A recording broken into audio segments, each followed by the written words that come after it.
Guys, we still don't know exactly what's going on in the game. Yeah. So we'll get a ruling here pretty soon. They're still over there discussing it right now, trying to make that ruling. So it's obviously a really big deal. You practice on a map, and then you're like, whoa, this is not the right map. It hurts your mentality, and all of this in general is going to hurt both players' mentalities.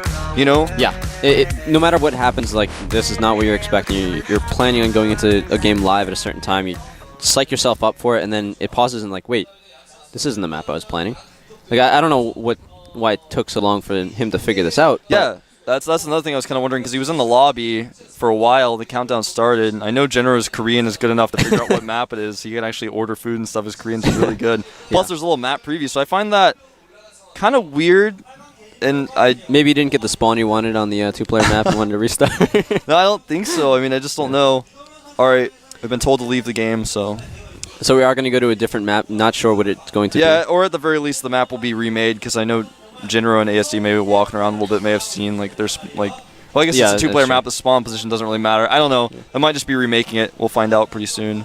But it does seem like there was something lost in translation there. It is very difficult sometimes for the Korean and English. GOM does a great job most of the time, but it's very difficult for the teams to get in Korean, send it out in English, get it in English, send it out in Korean. Just a whole lot of mistakes going on, or not a whole lot of mistakes, one little mistake going on.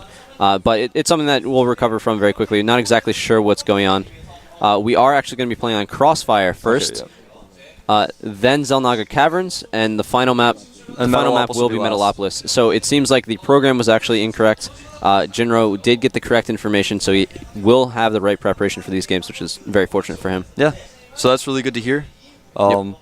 I was sorry, I kept like looking down and looking at you and stuff, because they kicked me out of the game, and then they invited me to a party by accident. And I was like, a party? I just got invited to a party. I was like, actually, the Korean observer's like, do you want to play 3v3s with me while we sort this out? I'm like, invite to a party. It's like, your partner wants to start a 2v2 match. I'm like, well, I was casting this game, but maybe I could play a 2v2. And I was like, oh wait, no, you meant to invite me to the game, so I didn't. Betting over a bottle of Jinro. They love to bet on all their games here. Yeah. But anyway, we are going to be playing these maps that Jinro had originally expected. I probably think it's just a slight mistake in the planning side, where the players both got the right information, so they are going to both be prepared for this. But it was just a little bit of a mistake, like the observers were thinking, oh, this is the first map. Oh, wait, no, that's the wrong section. So it's all sorted out now. We are going into Crossfire. The players are going to be prepared, and these are going to be some really nice games here from Jinro versus ASD FOU. Yeah, there are going to be some really nice games, some great TVTs. The first map is Crossfire. We could see a lot of different things here. I think we're going to jump into the game right now. Yep. Well, in a little bit. Gotta talk more about some mules. I just thought I saw the queue, and I was like, all right, we're going in now.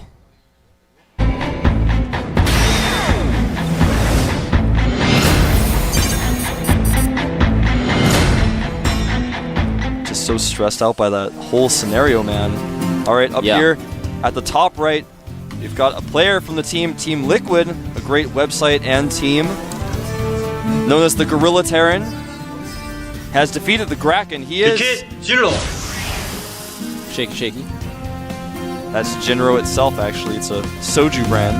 Well, they do a lot of drinks here in general, not just soju, but they do make a soju. At the bottom position, a member of the Team FOU. His name is the first 3 characters on the keyboard. FOU? With bunny ears on the side of your head. Yeah, I don't know about the bunny ears. ASD. Maybe it was supposed to be horns, like an esports goat. Maybe ASD stands for something and no one told us that. Well, I don't know, because if you look at ASD FOU, then the F is there. It goes on the the first 4 characters of the middle row of the keyboard, so it's just like a random... It's almost as if he couldn't think of an ID, and he was like, what'll I do? I'll just use ASD, and then there's F there for FOU, so it makes kind of sense. But he did have nuclear, and then he changed that. Anyway, we do have a refinery coming out here early for Jinro. He is going to get that gas to be able to get out a factory and some early tech. As it's talked about a lot, this can really change the pace of the game. It's nice to see a lot of Terran players in TVT choosing different styles depending on what they want to be doing. It's very true. I think most likely from Jinro, we will see either Blue Flame Hellions or Banshees. Sometimes you see Blue Flame Hellions on this map because the map area, the spawning area, is so large. Yeah. There's a lot of different places to drop the Hellions, and they have a lot of room to work with. Yep. And having those Blue Flame Hellions all game is really good. Your natural is close to your main, so it's easy to defend. But after that, your third, you're either going to go to the, as Jinro, you're going to either go to the top left or to the right side, which is really hard to defend. So having the mobility of Blue Flame Hellions can really go and do a lot of damage to your opponent. This is true. Does wall that SCV out. So Jinro getting that refinery first, his orbital command is going to be delayed slightly, but because he's going to get a little extra gas, it'll balance itself out later. True. Factory just now starting for ASD, whereas of course Jinro's factory is much further ahead. Hasn't taken a second gas just yet, which does kind of lend itself towards that pre-igniter Hellion theory. Yep. Pre-igniter Hellions, or just trying to get some tanks and bio out there. If you're trying to go for Cloak Banshees, you're usually going to get that second refinery up, so you have the gas for the Banshee and for Cloak to start at the same time. When you do start the Cloak at the same time or slightly before the Banshee, as soon as your Banshee gets to your opponent's space, Cloak will be finished. This is interesting. Jinro floating his barracks out here, most likely just for scouting. But this is going to kind of tell his opponent that he has no intention of making Marines. Does make him relatively vulnerable. It is going to be Blue Flame. Very nice read by you there. And I gotta say, ASD is most likely going to expect this. He knows the gas. It was a gas first type of build. He's making a bunker here at the front of his ramp, just in case he does a type of drop where he drops some Marines and then uses the Hellions at the front, or vice versa. Wants to have that bunker there just to be safe. Yeah, Jinro also didn't send any sort of scout out early on, so he is not going to know that there is a wall off by ASD. This is going to be very difficult for Jinro to get the Blue Flame Hellions in early on. If the Blue Flame gets scouted, then ASD is going to know absolutely that it's going to need to be a drop by Jinro. However, Jinro is actually just using these Blue Flame Hellions to defend, put a little bit of pressure on while he puts up a command center. Yeah, but he's actually does not get scouted. Oh, there it gets scouted. That's unfortunate. And the SCV actually gets in through Jinro's wall. Jinro had a supply depot down, so ASD is going to know exactly what's going on here. There's the factory going up with Tech Lab, working on something. He doesn't know if it's Blue Flame or Siege mode. Here come those Hellions now. He's about to figure it out. Using the barracks for vision. Now I understand the plan. Yeah, that was really nice timing by that barracks. He came in right when those units were there. He can peck at this wall. If he can take down that one supply depot, he can run those Hellions in. As soon as Blue Flame finishes, which is almost now, he can take out these Marines very, very quickly. Oh, or he can try to. Just be very careful. Does take out the SCV, repairing the supply depot. I like this strategy by Jinro. He's definitely planned to do this from the beginning. And ASD getting supply block temporarily. He can't get out any more units, however. There is one Banshee on the way. Cloak is halfway done. As soon as that finishes, he can force this force to back up a little bit. One Hellion tries to get in here, but it's not going to be able to, and it's going to be forced to run away. He does have 24 health. He can back off. However, his barracks is burning, and it will burn to the ground very soon, but not before doing what it needed to. Exactly. A second factory going down for Jinro here, making it before that barracks dies, so he will have both those factories. Cloak finishing up pretty soon here. Banshee moving out. And Jinro does have a Viking already prepared. He does not, however, have an engineering bay. Second orbital is almost finishing up. If he doesn't drop that first wheel, he will be okay against this. If he does, though, he could be in some trouble. Yeah, Jinro wasn't able to get the scouting in the base to know that it's definitively Banshee's coming, but he was playing very, very safe and getting that Viking out early. With that Viking, you are still forced to use a scan when this Cloak Banshee comes in, but you aren't going to lose too many units if you play it right. Here comes the Viking, forces the scan, or forces the Cloak and the scan. Nice control by ASD. He may be able to escape with this Banshee. Yeah, the Banshee only takes about half health so far. He's going to force another scan in order to kill it. Jinro lost how many units in that? About 5 units. Five, five SCVs were killed. Good for ASD, but not game-breaking quite yet. And then as the Banshee actually going to come over here, force another scan, as well as kill some SCVs. Jinro's starting to lose a lot here. And he's actually repairing his SCV. That's a really nice maneuver. He's keeping one alive that would have died otherwise. Does end up being somewhat costly, and the Banshee stays alive. Oh. Banshee at now 9 kills, 10 kills, 11, and 12. We're learning how to count here at the GSL. 13, 14. The Cloak finishes, the energy ran out, and it is going to get killed, but after doing 14 SCVs kills, that's huge. The thing is that Jinro is on 2 bases, while ASD is only on 1, so you can replenish those SCVs without too much damage. Jinro is at 22 SCVs compared to ASD's 29, something that can recover from relatively easily. Yeah, normally when you see someone who has a command center, you don't attack the SCVs, you attack the standing army of your opponent. That way, hold that thought, here comes the second Banshee in here. Second Banshee coming in, but there is a Viking and a Raven. If they can get into position and keep these SCVs alive long enough, he should be able to force this away without having to use a scan, which is exactly what he's doing right here. 5 kills being done. Only 6, 7 kills. Ooh. Kind of rough repairing those SCVs, still losing them plus the repair money, but I think in the long run it was a good choice because otherwise you would have lost maybe 1 or 2 additional SCVs. Yep. And Jinro actually had sent an SCV down to repair that burning barracks that he was using for floating vision. That's really good because you only send an SCV out for a little while, and you can keep that scout there to know exactly when your opponent is going to be expanding. Right now, supply-wise, ASD is 20 supply up. As part of that is an SCVs, of course, because he was making SCVs off of 2 commands, so he just didn't lift his down yet. And there's also a lot of Marines here, so he does have a lot of supply, but it is in relatively inexpensive units, while Jinro has Vikings, tanks, and Raven out, which are a lot more expensive compared to the supply. Not to mention, he's got 3 factories, and he's got 1 with a reactor, so he's always going to have those very cost-efficient pre-igniter Hellions coming out. He's going to keep his tank count pretty high, and ASD going to be falling further and further behind as time goes on, I think.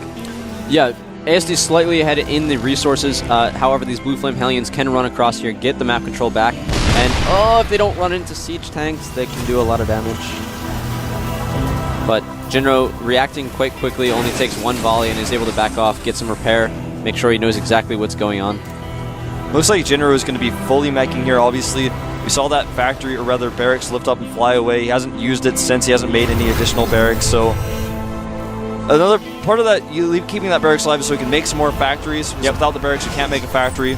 But in addition, he's going to be able to scout with that later. He's having it float over the 3rd base location right now. He's actually making Marines there as well. Yeah, landing it is great because you prevent any command center from going down. You have the vision, obviously. You can float it away if ASD sends some units at it, but you can also produce some units.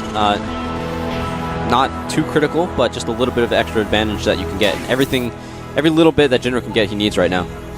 The problem is, though, ASD's got a pretty solid force. It's stronger than Jinro's right now, and he has better SCVs, so Jinro hasn't quite caught up in that regard yet, so he's got better economy, he's got a better army right now. But Jinro does have 6 siege tanks right now. He does have siege mode as well. If it were to come into a straight fight versus fight, Jinro would... well, it really depends on position. It does depend on positioning. There are 3 Marauders in this mix. If he catches Jinro on siege, it's going to be really bad for Jinro. Jinro has no units to buffer. He just has those tanks. He's got 2 Hellions as well. But he does know where this army is. He is going to siege up within range of the Xel'Naga Tower, so he's going to prevent ASD from being able to get it. However, ASD is putting up a sensor tower. As soon as that goes up, he's going to know the exact movements of Jinro's army and be able to respond accordingly. People were doing this in TBT a long time ago, just putting sensor towers up with their tanks. You don't see it as much anymore because tank armies are usually much more mobile. There's a lot more bio going on in TBT, but this is like old school TBT right now. Set up sensor towers everywhere so you can't even see the minimap because of the little sensor tower rings. Exactly. Now Jinro's movements are, like you said, completely seen and known by ASD. Speaking of movements, he's going to move forward here. He's got vision with that Viking and Raven. He may try to inch his siege tanks closer in the middle.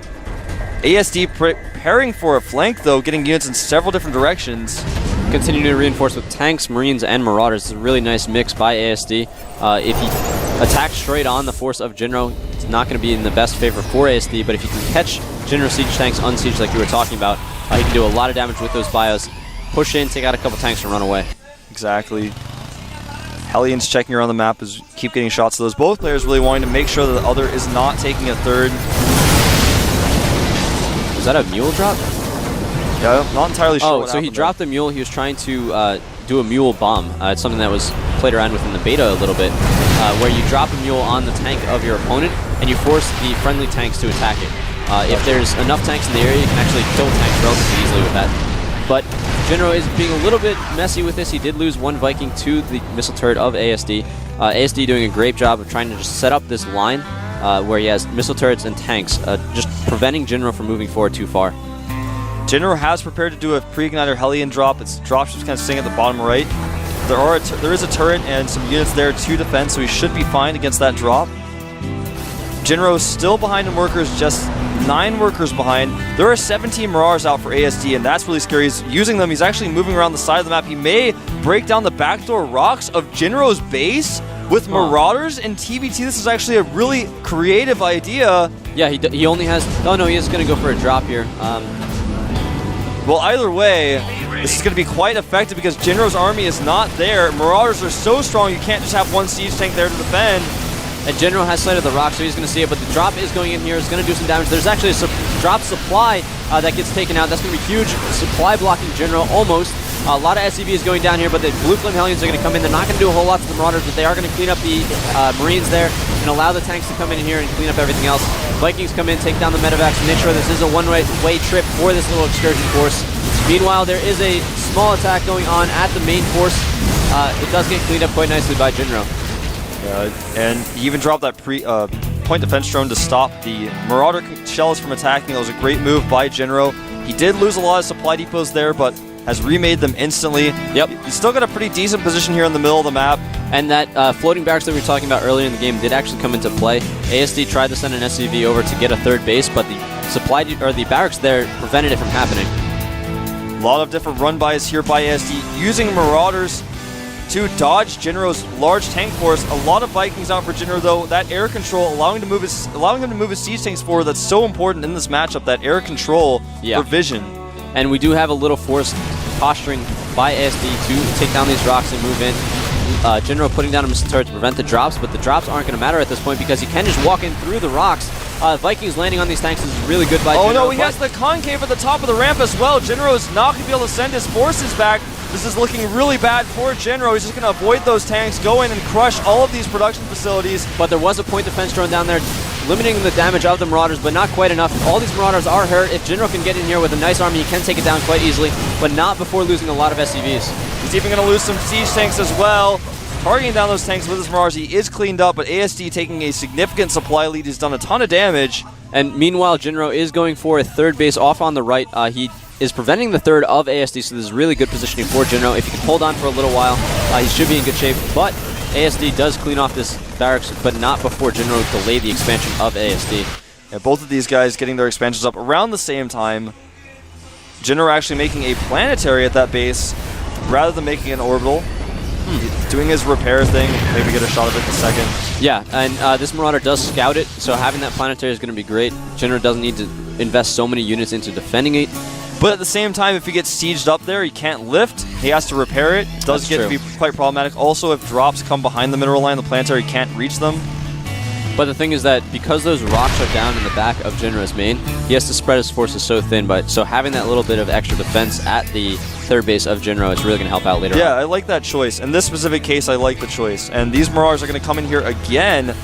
And again, Jinro not having army back at this base to deal with this. He's so spread out in the middle of the map that he can't deal with these little attacks. Nice stem and run by here by ASD. Now there's nothing waiting for him. He's going to take down this turret, breaking down all the production of Jinro, going for the add-ons again, killing tanks that come out. Yeah, ASD being very, very aggressive with these drops, with these run-bys by the rocks, just doing constant damage here and there.